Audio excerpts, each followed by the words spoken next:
Assalamualaikum warahmatullahi wabarakatuh. Selamat pagi Betiar, selamat pagi teman-teman semua. Saya Ramdana Penita dari kelas 84 akan mempresentasikan IPA bab 5, unsur, senyawa, dan campuran. Kata kunci, ikatan kimia, molekul, elektron, pemisahan, campuran. A. Unsur. Siapa di antara kalian yang suka olahraga? Atlet menguji kemampuannya melalui berbagai pertandingan seperti Pekan Olahraga Nasional (PON) untuk tingkat nasional dan banyak lagi kegiatan olahraga tingkat internasional. Jika berhasil mengungguli atlet lain dalam pertandingan olahraga, juara pertama mendapat medali emas, juara kedua mendapatkan medali perak, dan juara ketiga mendapatkan medali perunggu. Selanjutnya, lihat ke gambar berikut ini. Kelima unsur logam yang telah kalian amati merupakan logam yang sering dimanfaatkan dalam kehidupan sehari-hari. Besi adalah logam yang umum digunakan sebagai perkakas. Emas, perak, dan tembaga termasuk dalam golongan logam mulia karena sifatnya yang tidak mudah bereaksi dengan zat kimia lain, sehingga terhindar dari peristiwa korosi ataupun oksidasi. Selanjutnya, 1. Berkenalan dengan unsur. Unsur adalah bagian terkecil dari suatu zat. Semua zat terlihat ataupun tidak terlihat terdiri dari unsur. Penyelidikan tentang unsur sudah dilakukan bahkan sejak ilmuwan belum menemukan teknologi. IUPAC, International Union of Pure Applied Chemistry, adalah organisasi yang bertugas memastikan bahasa universal ini diwujudkan dalam mengenal unsur-unsur di seluruh dunia. Lihatlah gambar berikut. Apakah emas, gold, atau aurum? Apakah besi, iron, atau ferrum? Apakah air raksa, merkuri, atau hydragium? Betapa membingungkannya jika kita tidak memiliki kesepakatan pada penyebutan unsur-unsur ini. Oleh IUPAC, setiap unsur diberi nama dan simbol untuk membedakan antara satu unsur dengan unsur lainnya. Berikut adalah nama dan simbol unsur. Selanjutnya adalah pengelompokan unsur logam dan non-logam. Dan selanjutnya ada A. Sifat unsur logam. Sifat fisik unsur logam sangatlah unik. Di satu sisi ia dikenal sebagai zat yang sangat kuat dan keras. Namun, logam juga mudah ditempa dan dibentuk sesuai kebutuhan. Mulai dari alat rumah tangga hingga pesawat, semua memanfaatkan berbagai logam. Berikut adalah beberapa unsur logam. Ada aluminium, berlium, dan timbal. Selanjutnya adalah unsur non-logam beserta simbol dan wujudnya. Selanjutnya, dikarenakan sifatnya yang khas dengan wujud yang cenderung beragam, dibandingkan unsur logam, penggunaan unsur non-logam sangat beragam. Simaklah gambar berikut ini. Berikut adalah beberapa unsur logam. Yang A, ada balon berisi gas helium. Yang B, lampu pada landasan pacu menggunakan lampu yang diisi neon atau krypton. Yang C, lampu pada alat terapi radiasi untuk penderita kanker menggunakan gas radon. Selanjutnya, berbagai pemanfaatan unsur non-logam murni dalam kehidupan. Yang A, pensil mengandung unsur karbon. Yang B, senyawa bromin digunakan untuk membersihkan air di kolam renang. Yang C, nitrogen adalah salah satu unsur dalam pupuk untuk tanaman. Selanjutnya adalah B. Senyawa. Molekul dalam senyawa.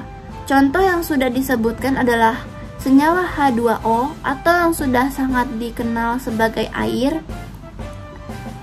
Dan berikut adalah bentuk molekul air.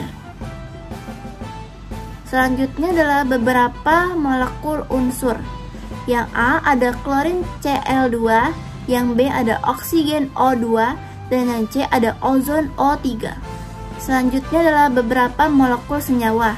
Yang A ada air H2O, yang B ada asam klorida HCl, yang C ada glukosa C6H12O6. Selanjutnya adalah A, senyawa di sekitar kita. 1. Air. Air merupakan zat yang tidak dapat dipisahkan dari kehidupan setiap makhluk di bumi. Air terbentuk dari 2 atom hidrogen dan 1 atom oksigen yang berkaitan secara kimia dalam perbandingan yang selalu tetap. Yang kedua adalah gula. Gula merupakan salah satu senyawa yang mudah ditemui di sekitar kita. Gula yang sering kalian temui termasuk sukrosa dengan rumus molekul C12, H22, dan O11. Yang ketiga adalah garam dapur. Garam dapur adalah garam yang paling sering dimanfaatkan di rumah. Merupakan garam yang disusun oleh unsur logam, natrium, dan unsur non-logam, klor. Bentuk senyawa NaCl. Yang keempat adalah vitamin D. Vitamin D mempunyai nama lain kalsiferol. Vitamin D merupakan senyawa dengan atom C, H, dan O sebagai penyusunnya.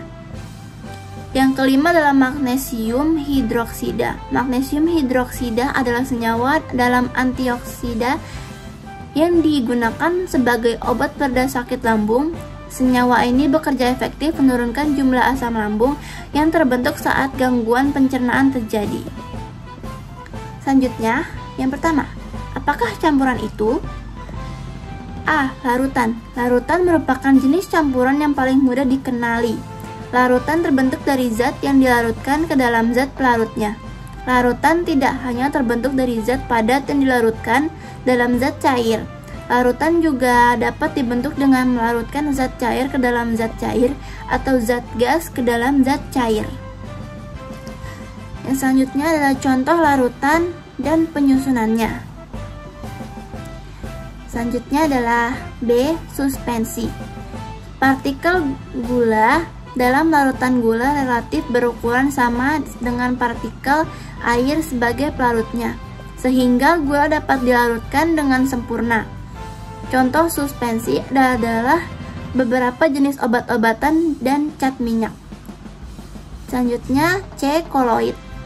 Campuran koloid merupakan jenis campuran di antara larutan dan suspensi.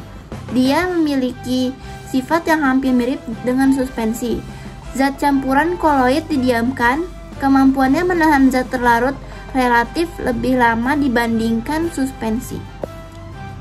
Berikut adalah tabel koloid. Yang kedua adalah memisahkan campuran. Pemisahan campuran dilakukan dalam skala rumah tangga, lingkungan tempat tinggal, bahkan juga dilakukan pada skala besar dalam proses industri. Pemisahan campuran dilakukan untuk beberapa tujuan. Beberapa diantaranya adalah untuk memurnikan suatu zat, menghilangkan endapan yang mengganggu, memisahkan zat agar dimanfaatkan, dan sebagainya. Selanjutnya adalah A. Pemisahan campuran pada partikel tidak larut.